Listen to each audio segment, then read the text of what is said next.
Well, the Banking Royal Commission has been dominating the headlines this past week. The opposition leader Bill Shorten has accused the government of being too slow to act, suggesting some customers could have been spared financial pain if they'd acted earlier. Meanwhile, the Treasurer Scott Morrison has announced plans for tougher financial and custodial penalties for individuals and corporations involved in misconduct. He says the changes were already being prepared prior to the Commission hearings. Well, to discuss the Banking Royal Commission and other stories of the week, from Brisbane we're talking with Assistant Minister for Social Services and Disability Services Jane Prentice, and in the studio Labor MP Meryl Swanson. Thanks so much both of you for joining us. Good morning. Good morning. Meryl, these are penalties from the government, the increased penalties. Are they tough enough? Look, I think that we've seen the rip-offs and the rorts. Once upon a time you used to be able to say you can bank on it or take that to the bank. Australians, by and large, are really questioning that, and I think it's about a matter of trust. In terms of penalties and what's coming forward, I think Commissioner Kenneth Hayden needs to be given time to do a full and exhaustive investigation. We need to see what the Commission's findings and what they hand down, and then I think we really need to see these people brought to account in very serious ways. Jane, obviously we've seen some quite startling revelations this past week out of the Commission. Barnaby Joyce said earlier that we got it wrong. We shouldn't have opposed the establishment of the Royal Commission. Is he right? To government back in 2013, you will remember Joe Hockey, as then Treasurer, established the Murray Financial Systems Inquiry, and that ran, and at the end of that they said you need to establish and strengthen ASIC's powers. And so we gave $127 million more to ASIC. We established a second Deputy Commissioner position with the sole responsibility, or the priority responsibility, for enforcement. We set up a one-stop shop for consumers at no cost to consumers. We strengthened financial advisors' responsibilities, and for the consumers we gave that one-stop shop the power to compensate them or to bind financial institutions for restitution. So we haven't stopped since we gained government. Now, the ASIC part of the inquiry then established that inquiry into enforcement, the task force, and as recently as December last year, they came down with 50 recommendations. We've agreed with all the 50 recommendations. In fact, we've fast-tracked 30 of them, which we're establishing now. And those announcements from Scott Morrison and Kelly O'Dwyer this week, they were an outcome not of a knee-jerk reaction to last week's evidence at the Banking Royal Commission, but they were a reaction to the ASIC Enforcement Task Force and the Murray Financial Systems Inquiry. So we have been responding to these challenges from day one, and that's why you will see a big change in this sector. And we need to have that. We need people to have confidence in our financial institutions. And yet Bill Shorten, when he was Assistant Treasurer, when he was Minister for Finance, when he was Minister for Superannuation, did nothing. But clearly, Jane, the stories that we're hearing come out of the Royal Commission over the past week, enough was not being done to keep the behaviour of banks in line. But it started to happen. I mean, some of the stories we're hearing are not just from the last month or so. They're historic stories, and that's why we have acted from day one with the Murray Financial Systems Inquiry, then the ASIC Enforcement Task Force, and we have systemically addressed the issues that have been confronting us, and we're putting in place remedies, we're putting in place enforcement, we're putting in place appropriate penalties, which are announced this week, because these issues need to be addressed. Now, the Royal Commission will continue to hear other people's examples, but I'm fairly confident the 30 steps that we're already putting in place, those 30 recommendations, will in fact, they themselves will address the issues that we continue to hear about.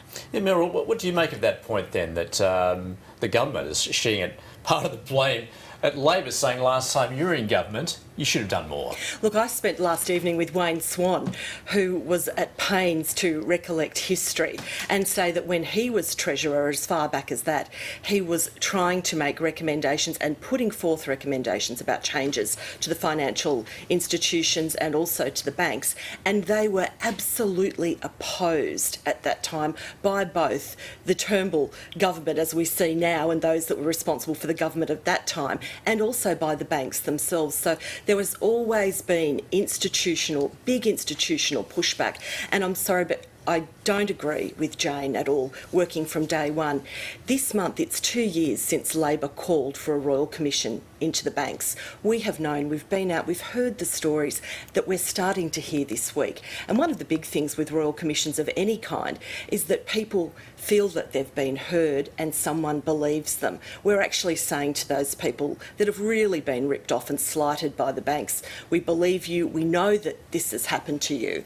And I feel that this government, for it to say, well, we've been doing something since day one, come off it. Really, they've blocked it. We voted 20 times to have this Royal Commission get up. 20 times it was opposed by the government. The Prime Minister called it regrettable. The Treasurer called it public whinging and sort of public being sort of trying to be populist about it, populist whinging. Kelly O'Dwyer herself said it was going to be a talk fest.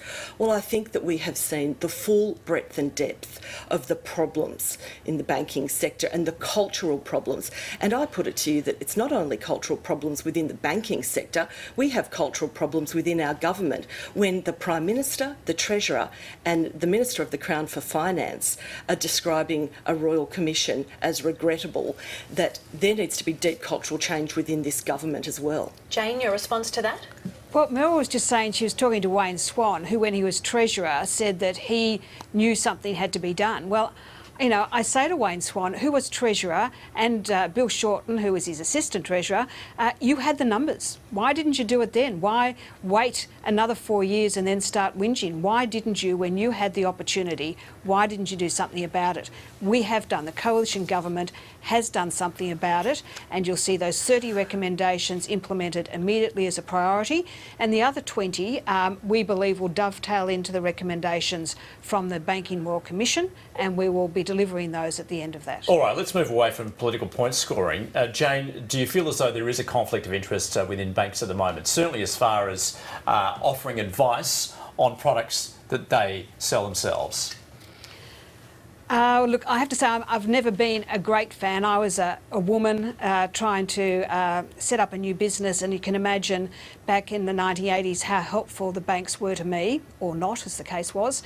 So I've always been a little jaundiced about my view of the advice and support you get from some of our financial institutions. And I hope to see some major changes in that.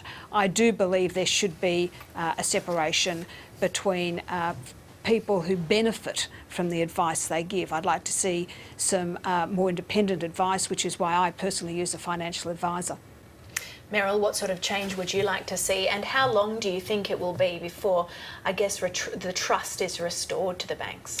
Look, I think we do need to see separation between the products that are sold and those institutions that are selling them. I think the commission structure of how people are paid also needs to be very seriously looked at, and I think that these are part of the solutions. I'm really looking forward to the Royal Commission and the findings that have been brought down, and perhaps some of those policy positions that really need to be worked on. I think penalties are the other thing.